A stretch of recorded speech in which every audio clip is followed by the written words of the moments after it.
आज की वीडियो में बात करेंगे पशुधन बीमा के बारे में। तो नमस्कार दोस्तों, मेरा नाम सुरेश बौद्ध है और आज हम जानेंगे पूरा डिटेल में कि पशुधन बीमा कौन-कौन से पशुपालक कर सकते हैं।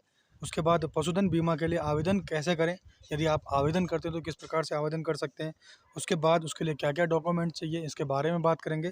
और प्रीमियम की राशि कितनी होती है, जो मेन पशुपालक को दिक्कत होती है कि कितना उनको भरना होता है। अगर किसी का सपोज़ दैट भैंस है तो कितना भरना है, तो इसके बारे में पूरी डिटेल हम बताएँगे आपको कि बकरी के लिए कितना प्रीमियम आपको भरना पड़ेगा, चाहे वो एससी कैटेगरी से रिलेटेड हो या बीपीएल कार्ड धारक हो या फिर जनरल से हो।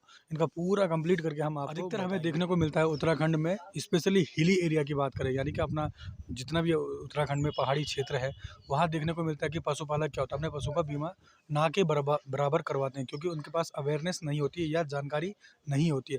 ये वीडियो बनाने का मेन कारण है कि पशुपालक तक जानकारी पहुँचे और वो अपने पशु का बीमार हो गया, तो बीमार हो सकता है उसको चोट लगे या किसी आपदा में उसकी मृत्यु हो जाती है, तो हमें पशु मरने का नुकसान जो होता है ना, उसके बचने के लिए हम अपने पशु का बीमा करवाते हैं, ताकि जो नुकसान है उसकी भरपाई हो सके। ठीक है, सरकार द्वारा भी अलग अलग प्रकार से इसमें काफ़ी सपोर्ट किया जा रहा है। जो प्रीमियम राशि भरते हैं शुरू में, तो जो अगर सामान्य की बात करें तो 60% तक इसमें सब्सिडी दी जा रही है और सब्सिडी मिल रही है। और अगर एससी एसटी की बात करें या बीपीएल परिवार की बात करें तो उनको 80% तक सब्सिडी मिल रही है। कहने का मतलब 100-200 रुपये का इसमें फ़र्क है। आगे डिटेल में बताएंगे जब प्रीमियम राशि की बात करेंगे।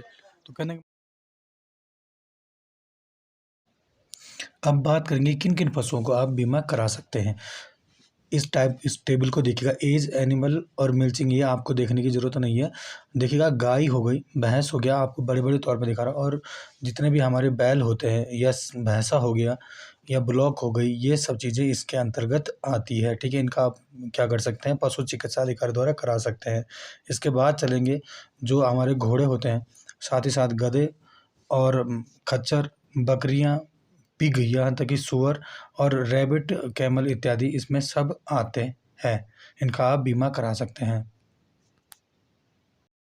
पशुधन बीमा के लिए आवेदन कैसे करें? मेन इंपॉर्टेंट, यदि आपको समझ में आ गया कि हाँ, मुझे अपने पशु का बीमा करवाना है और अपना आर्थिक जोखिम से बचना है, तो कैसे आप इसका आवेदन सरकार के द्वारा पशु सेवा केंद्र और राज्य के पशु चिकित्सालय बने होते हैं।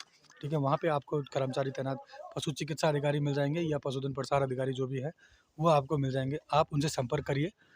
उम, संपर्क करने के बाद वो आपके साथ आपके पशु देखने के लिए आएँगे। पशु देखने के बाद वो आपके पशु की फ़ोटो खींचेंगे। यदि पहले से ही उस पशु पे, जो भी पशु है, अगर पहले से ही अगर उस पशु पे छल्ला लगा है तो ठीक है, नहीं तो उस समय ही छल्ला लगा के आपके पशु को, जो पशुपालक है, तो उसके साथ उसकी फ़ोटो खींच लेते हैं। मैं आपको देख लीजिएगा ये फ़ोटो है। डॉक्यूमेंट क्या-क्या होते हैं दोस्तों, तो डॉक्यूमेंट में सबसे पहले आप देखिएगा, आधार कार्ड होगा।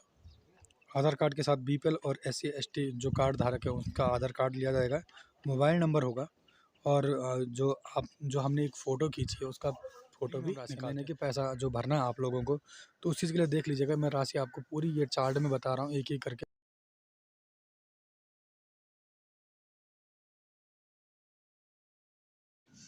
तो देखिएगा, जितने भी हमारे पशुपालक हैं वो बीमा प्रीमियम कितने भरें।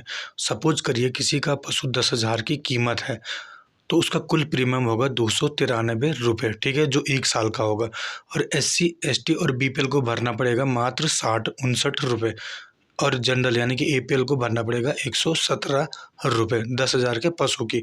यदि इसी पशु का 3 साल के लिए होगा तो 742 टोटल प्रीमियम हो रहा है। इसमें से बीपीएल और एससी को 148 और 297 एपीएल को भरना पड़ेगा।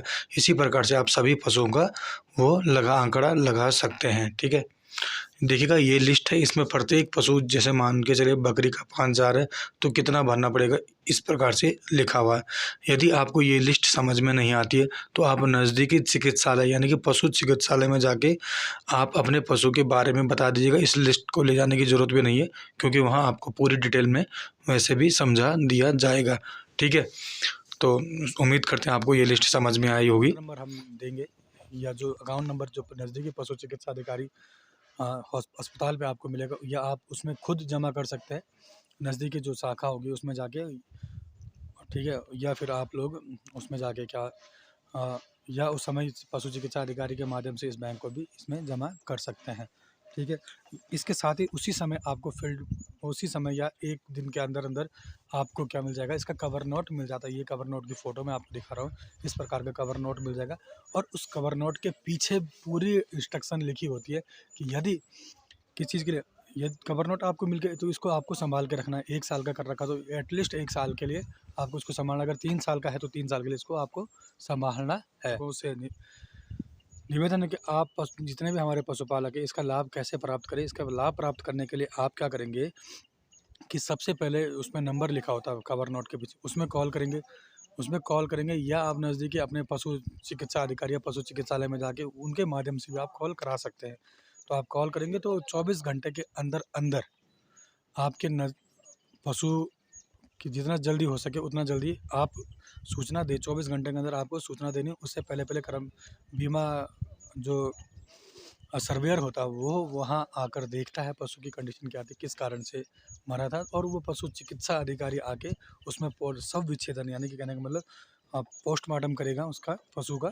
उसके बाद मृत्यु का कारण बता के 1 महीने के अंदर-अंदर आपके ये कागज़-वोगज़ जमा करने के बाद आपको 1 या 3 महीने के अंदर-अंदर इसका प्रीमियम राशि आप लोगों को मिल जाता है। कभी-कभार क्या होता है, हमने जिस पशु का इंश्योरेंस करा रखा है और पशु का इंश्योरेंस करा रखा है उसका छल्ला क्या खो जाता है, जो टैग लगा रखा है खो जाता है, तो आपको सूचना देनी है अपने पशु चिकित्सा अधिकारी के पास कि सर हमारा खान का छल्ला खो गया, हमें इसका नया नंबर चेंज करना है। तो पशु चिकित्सा अधिकारी अपने माध्यम से क्या करता है, बीमा कंपनी को बताता है कि इस छल्ले का नंबर चेंज कर दीजिए और ये नंबर खो गया है, नए को बदलाव कर सकते हैं। इसमें आपका 1 रुपये भी नहीं लगता।